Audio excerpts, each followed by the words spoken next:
So Tim, when you're at a dealership, if you're in a management role and you get somebody who's never sold cars, okay, they just hear about, everybody always hears about you. You make pretty good money selling cars. That's what everybody always talks about is the money when they haven't sold cars. That's what they always talk about. So what would you say to somebody straight off the street and they say, hey, I want to sell cars? What would be, I'm kind of put you on the spot here a little bit, but what would be a couple of the positives that you would say? And let's be honest, there's definitely some negatives when it comes to certain things. So what would be some things you would warn somebody that wants to get in the car business? What would you say? Yeah. So I just had this happen the other day. I had a gentleman, a good friend of mine called me, and his daughter's boyfriend, who is like 19 years old, he wants to get an automobile business, and he wanted me to call him and kind of, talk to him about what's he going to get himself involved in, Sure. So, and I said, one of the pieces is that, if you're going to do this, number one, I talk about the positives. Obviously, this is the only business literally that you can take and earn so much cash, and you can put cash in your pocket real fast. All it takes is some effort and some work and some sacrifice. But that last word is sacrifice, is that you have to be willing to be able to turn your life into a working machine. And so it's the dedication, it's the being on time, it's the working on Saturdays, right? I remember I got out of the Air Force. I was fresh out of the Air Force. And so I wanted to get in the car business.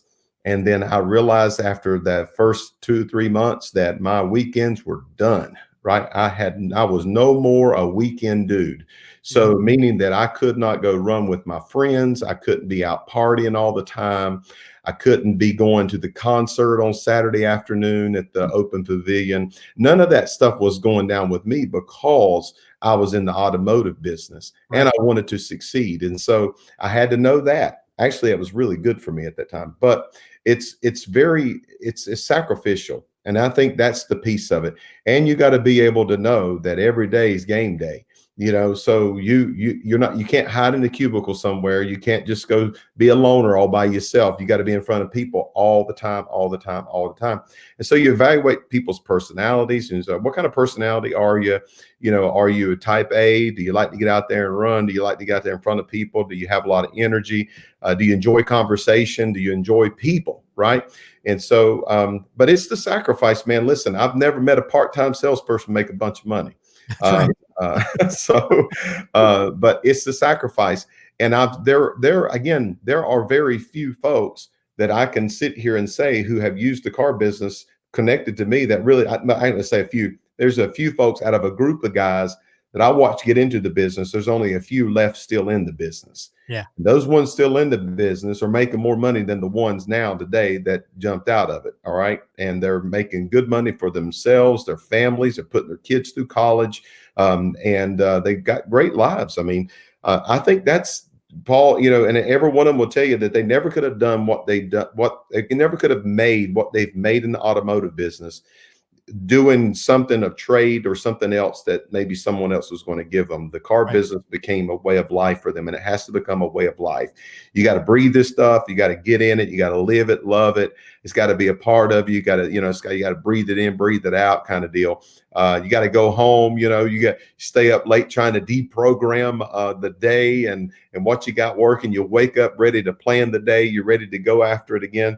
That's the stuff right there. And again, you can still have a life. You can still have a family. Your friends are going to be very limited. You're not going to have a bunch of friends. You can have 1 or 2 friends. Good, probably to find a friend in the car business, right?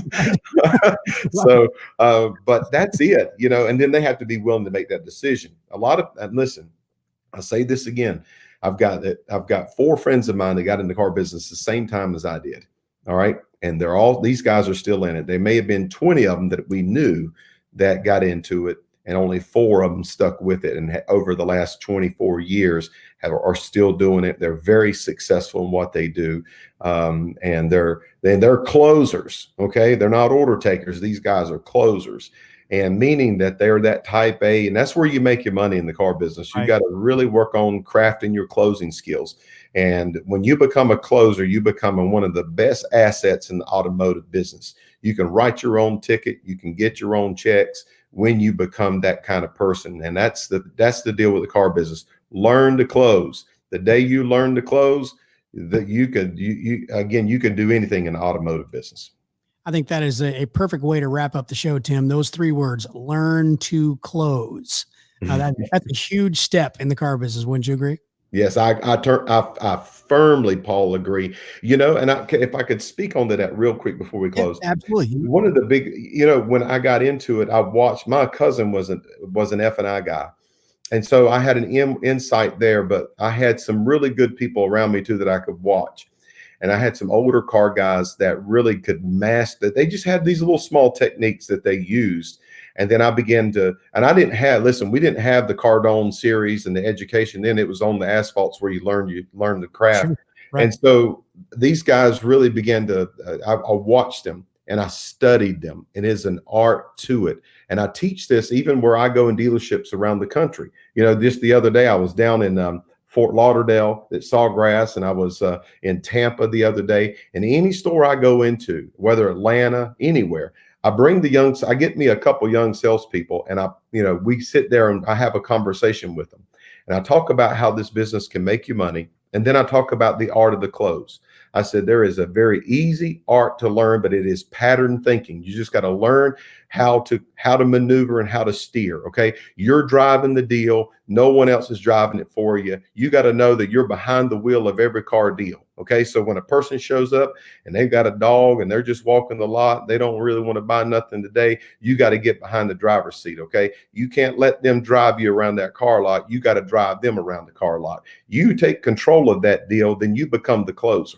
And I think that's the key, whether it's text messaging, whether it's a phone call, you got to drive the deal. The day you drive the deal, the day the deal closes. And you understand that type of mentality and a good, and just you don't have to have a lot of knowledge, just enough knowledge to be able to steer that to an appointment, to a close, to a pencil, to a nodding of the head. You got to get there. You got to drive the deal. Don't let them tell you what they want to do. You tell them what we're going to do. And that's where it lies. And it is, and you do it nicely. Obviously, that's how I've mastered mine. I'm never aggressive. Outwardly, I'm inwardly aggressive, but never outwardly to the customer aggressive. And I come across, and we should always come across as polite and honest and sincere. And you can do it with honesty. A great closer does it as honest can be. These are the numbers, and this is the best deal going today, right? And you can do that. But it's all about taking control. Listen, if you don't take control of your life, somebody else will take control of it. Okay. If you don't take control of your deal, someone else is going to take control of it. Okay. Someone down the street is going to sell the car for you. Okay. And you're not going to get paid for it. You might as well take control of every opportunity that sits in front of you and close the deal. Don't let it go till it closes.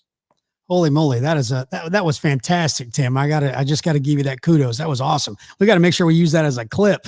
Got to go back and listen to that right there. He was just spitting out knowledge right there.